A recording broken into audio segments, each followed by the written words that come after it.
Hello students, welcome to हुनर education. This is मोहित त्यागी और आज हम बात करेंगे इलेक्ट्रोफिलिक सब्स्टिट्यूशन रिएक्शन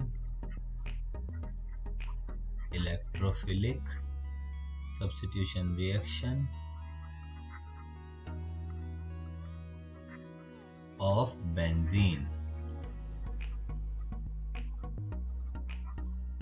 इस रिएक्शन के मैकेनिज्म के बारे में, तो हम इसका मैकेनिज्म पढ़ेंगे आज। और इस मैकेनिज्म में हम एक जनरल मैकेनिज्म पढ़ेंगे जिससे हम कवर करेंगे 4 टाइप की रिएक्शंस को टोटल। तो नाइट्रेशन की मेन 4 टाइप की जो रिएक्शन है जो आज हम कवर करेंगे वो है, पहली है क्लोरीनेशन, दूसरी रिएक्शन होगी फ्रिडल-क्राफ्ट, alkylation and acylation,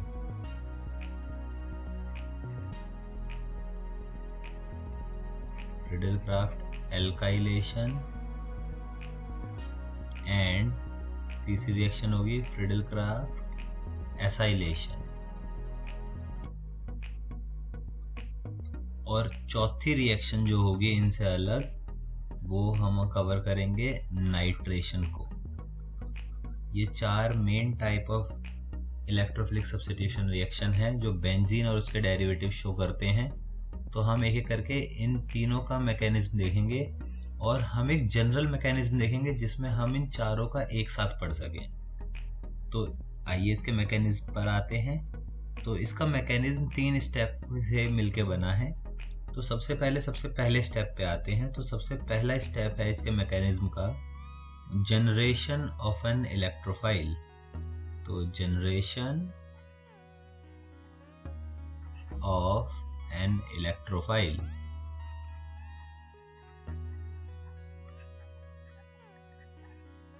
तो अब जैसे कि सबसे पहले तो ये बात आती है कि यहाँ पे इलेक्ट्रोफाइल क्या होता है। तो इलेक्ट्रोफाइल कोई भी इलेक्ट्रॉन डेफिशिएंट कंपाउंड होता है या पॉजिटिवली चार्ज स्पीसीज होते हैं जो इलेक्ट्रॉन की तरफ अट्रैक्ट होने वाले स्पीसीज होते हैं ये। तो इलेक्ट्रॉन पे नेगेटिव चार्ज होता है और नेगेटिव चार्ज पे अट्रैक्ट होने वाले स्पीसीज कौन से होंगे, जिन पे प्लस चार्ज होगा। तो ये पॉजिटिवली चार्ज स्पीसीज होते हैं, बेसिकली पॉजिटिव चार्ज स्पीसीज, या फिर कोई इलेक्ट्रॉन डेफिशिएंट कंपाउंड जिसके पास इलेक्ट्रॉन की कमी हो। तो यहाँ पर हम इलेक्ट्रोफाइल को जो हम रिएक्शन में यूज करेंगे ई से डिनोट करेंगे, ई के ऊपर प्लस चार्ज लगा के, ई फॉर इलेक्ट्रोफाइल यहाँ पे। अब ये जो इलेक्ट्रोफाइल है ये इन 4 रिएक्शन में अलग अलग तरीके से प्रोड्यूस हो सकता है। 4 रिएक्शन कौन कौन सी? Chlorination, Friedel Craft alkylation, acylation and nitration. तो ये पहला स्टेप जो है ये चारों का अलग होगा, चारों रिएक्शंस का। बाकी के स्टेप्स जो होंगे वो सारे के सारे सेम होंगे। तो अब सबसे पहले हम बात करते हैं जनरेशन ऑफ इलेक्ट्रोफाइल। अगर हमारी क्लोरीनेशन रिएक्शन है तो उसमें क्या होगा? तो क्लोरीनेशन में इलेक्ट्रोफाइल कैसे जनरेट होता है? तो उसके लिए अगर हमारा मान लीजिए क्लोरीनेशन में हम Cl2 देते हैं in the presence of AlCl3। तो AlCl3 की प्रेजेंस में जब हम क्लोरीन को रिएक्ट कराते हैं तो होता क्या है, ये क्लोरीन का जो मॉलिक्यूल है ये इस पे अटैक करता है AlCl3 पर, और यहाँ से हमारा बना देता है, ये टूट जाता है AlCl3। यहाँ पे लुईस एसिड की तरह भी ये पता है, इलेक्ट्रॉन डेफिशिएंट कंपाउंड है ये भी खुद भी। तो ये बना देता है एक तो AlCl4 माइनस और यहाँ पे Cl पॉजिटिव जनरेट हो जाता है जो इलेक्ट्रोफाइल होता है क्लोरीनेशन के केस में। तो अगर क्लोरीनेशन आया तो पहला इलेक्ट्रोफाइल Cl पॉजिटिव जनरेट होगा पहले स्टेप में। वहीं पे अगर इसकी जगह हमारे पास क्लोरीनेशन की जगह सेकंड स्टेप, मान लीजिए कि सेकंड रिएक्शन लेते हैं, क्लोरीनेशन की जगह हमारे पास एल्काइलेशन हो। अगर हम रिएक्शन में एल्काइलेशन करा रहे हैं, फ्रिडल-क्राफ्ट एल्काइलेशन, तो एल्काइलेशन में हम CH3Cl से रिएक्ट कराते हैं और ये भी एनहाइड्रस AlCl3 की प्रेजेंस में होती है रिएक्शन।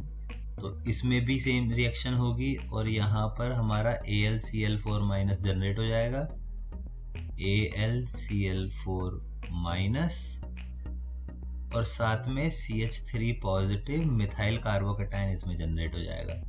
तो ये मिथाइल कार्बोकैटायन इलेक्ट्रोफाइल की तरह बिहेव करता है इस रिएक्शन के अंदर। तो अगर एल्काइलेशन कराते हैं तो ये मिथाइल कार्बोकैटायन हमारा इलेक्ट्रोफाइल होता है। तीसरी रिएक्शन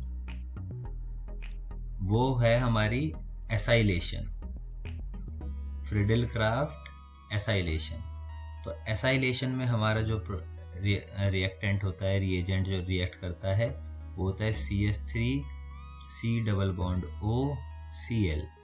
तो ये हम AlCl3 की प्रेजेंस में इसे भी कराते हैं, तो ये भी सेम तरीके से होता है, ये यहाँ से टूटता है और ये आपका जनरेट हो जाता है एसाइल क्लोराइड ग्रुप में से आपका एसाइल ग्रुप, एसाइल कार्बोकैटायन। तो यहाँ पे इलेक्ट्रोफाइल ये जनरेट हो जाता है, इस पे positive charge, plus AlCl4 minus, इन चारों में ही तीनों रिएक्शन में ये निकलता है। तो ये तो बात हुई क्लोरीनेशन, एल्काइलेशन, एसाइलेशन। अगर आप इन तीनों रिएक्शंस में देखेंगे तो हमारा इलेक्ट्रोफाइल क्लोरीनेशन में Cl पॉजिटिव होता है, एल्काइलेशन में मिथाइल कार्बोकैटायन निकलता है और एसाइलेशन में एसाइल कार्बोकैटायन निकलता है, ये ग्रुप निकलता है। तो ये हमारे इलेक्ट्रोफाइल हैं जिसे हम E से डिनोट करेंगे। अभी हम एक चौथी रिएक्शन और देख लेते हैं जनरेशन ऑफ इलेक्ट्रोफाइल में ही, वो है हमारी नाइट्रेशन। नाइट्रेशन रिएक्शन इससे थोड़ा सा अलग है, तो नाइट्रेशन का हम पहला स्टेप अलग से देखते हैं। तो नाइट्रेशन में अब मैं यहाँ पर ये फोर्थ टाइप की रिएक्शन की बात कर रहा हूँ, पहला ही स्टेप चल रहा है अभी इन सब का। तो अगर नाइट्रेशन होती है तो नाइट्रेशन जनरली नाइट्रेटिंग मिक्सचर की प्रेजेंस में होता है। नाइट्रेटिंग मिक्सचर क्या होता है? आपका H2SO4 प्लस HNO3 का मिक्सचर, ये होता है हमारा नाइट्रेटिंग मिक्सचर।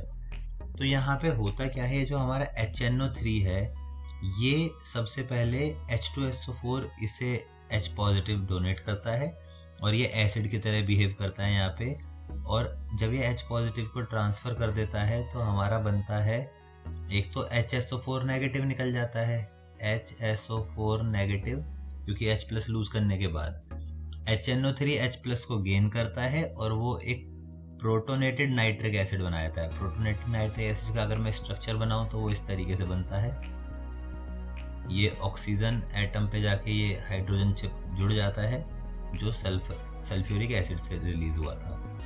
तो ये प्रोटोनेटेड नाइट्रिक एसिड बनाता है H2NO3। जिस H2NO3 में से आपका ये वाटर मॉलिक्यूल निकल जाता है और बदले में आपका यहाँ पर NO2 पॉजिटिव नाइट्रोनियम आयन बनता है, प्लस साथ में वाटर रिलीज हो जाता है। ये इक्विलिब्रियम रिएक्शन होती है, रिवर्सिबल। तो ये जो हमारा नाइट्रोनियम आयन बना, ये होता है आपका electrophile in case of nitration. तो नाइट्रेशन के केस में ये होता है। अब ये चारों के रिएक्शंस का पहला स्टेप अलग था, तो इस पहले स्टेप में जो इलेक्ट्रोफाइल जनरेट हुआ है हम उसे E से डिनोट करेंगे, E पॉजिटिव से। तो इलेक्ट्रोफाइल ये चारों में से कोई सा भी हो सकता है, हम उसे E पॉजिटिव से डिनोट करेंगे। दूसरा स्टेप जो होता है वो होता है formation of a sigma complex. Sigma complex एक तरह का कार्बोकैटायन होता है। तो अब ये दूसरे स्टेप पे हम आते हैं। पहला स्टेप था इलेक्ट्रोफाइल का जनरेशन, जो चारों रिएक्शन में अलग अलग तरीके से होगा। दूसरा स्टेप है formation of sigma complex. Sigma complex एक तरीके का कार्बोकैटायन ही होता है और ये बेसिकली आरेनियम आयन होता है। तो अब देखते हैं इसे कैसे बनता है। ये बनता है जब हमारा बेंजीन रिंग इस कार्बोकैटायन पे अटैक करती है, तब हमारा बनता है सिग्मा कॉम्प्लेक्स। तो मान लीजिए ये एक बेंजीन रिंग है और ये साथ में हमारा कार्बोकैटायन है, कार्बोकैटायन इलेक्ट्रॉन डेफिशिएंट होता है, तो ये डबल बॉन्ड बेंजीन रिंग का इस पर अटैक करता है। तो ये डबल बॉन्ड इस पर अटैक करेगा, बदले में ये जाके जुड़ जाएगा। अब ये जुड़ेगा किस तरीके से, वो आपका बेंजीन रिंग में ये डबल बॉन्ड यहाँ पे, ये डबल बॉन्ड यहाँ पे। अब ये ई किसी भी कार्बन पे जुड़ सकता है यहाँ पर, जैसे या तो इस वाले कार्बन पे या इस वाले कार्बन पे। तो आप यहाँ पे हम मान लेते हैं ये ऊपर वाले पे जुड़ गया, तो यहाँ पे ई जुड़ गया। प्लस चार्ज फिर कहाँ पे आ जाएगा, इस वाले कार्बन पे, इस पे आ जाएगा प्लस चार्ज। अब आप इस रिएक्शन को कैसे हुई आप इस तरीके से समझ सकते हैं, ये सिर्फ समझने के लिए है कि आपका मान लीजिए बेंजीन रिंग के अंदर ये जो आपका बॉन्ड था, इस वाले बॉन्ड को आप इमेजिन कीजिए कि किसी एक कार्बन में दोनों में से गेन कर लिया। तो मान लीजिए ये इसने गेन करा, तो जो गेन करेगा तो उस वक्त फिर ये डबल बॉन्ड हट जाएगा यहाँ से। जब इसने गेन कर लिया तो गेन करने के बाद इस पे कैसा चार्ज आ गया, इसने गेन कर लिया तो इस पे नेगेटिव चार्ज आ गया, और जिसने लूज किया उस पे पॉजिटिव चार्ज आ गया। नेगेटिव चार्ज वाले से ई पॉजिटिव जाके जुड़ जाएगा और ये बना देगा प्लस माइनस न्यूट्रल, और ई जुड़ गया, इस पे प्लस चार्ज बच गया, तो हमारा ये कंपाउंड बच गया। तो ये जो कंपाउंड हमारा बना है इट इज सिग्मा कॉम्प्लेक्स, और सिग्मा कॉम्प्लेक्स रेजोनेंस स्टेबलाइज्ड होता है। तो हमारा ये जो कंपाउंड बना है सिग्मा कॉम्प्लेक्स बना, जो कि रेजोनेंस स्टेबलाइज्ड है। तो रेजोनेंस स्टेबलाइज्ड होने की वजह से इसके रेजोनेटिंग स्ट्रक्चर बनाने पड़ेंगे हमें। तो रेजोनेटिंग स्ट्रक्चर बना लेते हैं भाई। इस प्लस चार्ज की भरपाई करने के लिए डबल बॉन्ड इधर शिफ्ट हो जाता है। तो आपका अगला जो स्ट्रक्चर बनता है वो बनेगा आपका ये, यहाँ पे डबल बॉन्ड, यहाँ पे डबल बॉन्ड, प्लस चार्ज यहाँ आ गया, ई अपनी जगह पर। और अच्छा एक बात और, यहाँ पर हमारे पास हर एक बेंजीन रिंग के हर एक कार्बन से एक एक हाइड्रोजन जुड़ा हुआ होता है। तो मैं इस हाइड्रोजन को दिखा देता हूँ जिसकी हमें ज़रूरत पड़ेगी बाद में। तो यहाँ पे एक हाइड्रोजन अभी भी जुड़ा हुआ है, तो इस हाइड्रोजन को मैं एंड तक दिखाता हूँ क्योंकि हमें बाद में इसी वाले हाइड्रोजन की ज़रूरत पड़ेगी। तो अभी मैं इसे शो करूँगा। अब इसके आगे अब ये और रेजोनेटिंग स्ट्रक्चर बनेंगे। अब ये डबल बॉन्ड इधर भी शिफ्ट हो सकता है इन दोनों के बीच में, तो बदले में यहाँ प्लस चार्ज आ जाएगा, तो एक और रेजोनेटिंग स्ट्रक्चर बनेगा अभी। तो ये रहा नेक्स्ट रेजोनेटिंग स्ट्रक्चर। यहाँ पे डबल बॉन्ड यहाँ आ गया, यहाँ आ गया, और यहाँ पे एक H, यहाँ पे एक E, प्लस चार्ज इस वाले कार्बन एटम पे आ गया। अब इस प्लस चार्ज, तो ये जो प्लस चार्ज घूम रहा है, तो हम इसका एक हाइब्रिड स्ट्रक्चर बना सकते हैं इन तीनों से मिला के कंबाइन करके। तो वो जो हाइब्रिड स्ट्रक्चर होता है वो होता है हमारा सिग्मा कॉम्प्लेक्स। तो हमारा ये बना आपका प्लस चार्ज इस तरीके से डीलोकलाइज हुआ पूरा का पूरा। तो हम ऐसे करके ये बीच में प्लस चार्ज लगा देते हैं कि इसका मतलब ये जो प्लस चार्ज है ये इन 5 कार्बनों पे घूमा है, छठे कार्बन पे नहीं घूमा जिसपे हमारा ई होता है। तो ये जो कॉम्प्लेक्स बना है इसे हम कहते हैं सिग्मा कॉम्प्लेक्स। तो सेकंड स्टेप होता है फॉर्मेशन ऑफ सिग्मा कॉम्प्लेक्स। ये सिग्मा कॉम्प्लेक्स नोट करने वाली बात यहाँ पर ये है कि ये एरोमेटिक नहीं होता। सिग्मा कॉम्प्लेक्स के बनते के साथ ही इसकी बेंजीन की एरोमेटिसिटी लॉस हो जाती है। उसी एरोमेटिसिटी को रिकवर करने के लिए हमारा तीसरा स्टेप होता है जिसमें ये प्रोटॉन जो होता है, ये वाला प्रोटॉन, ये निकल जाता है। तो लास्ट स्टेप हमारा क्या होगा, रिमूवल ऑफ प्रोटॉन। तो एकदम लास्ट स्टेप इसके मैकेनिज्म का है सिग्मा कॉम्प्लेक्स बनने के बाद, रिमूवल ऑफ प्रोटॉन। तो third and last step is removal of proton.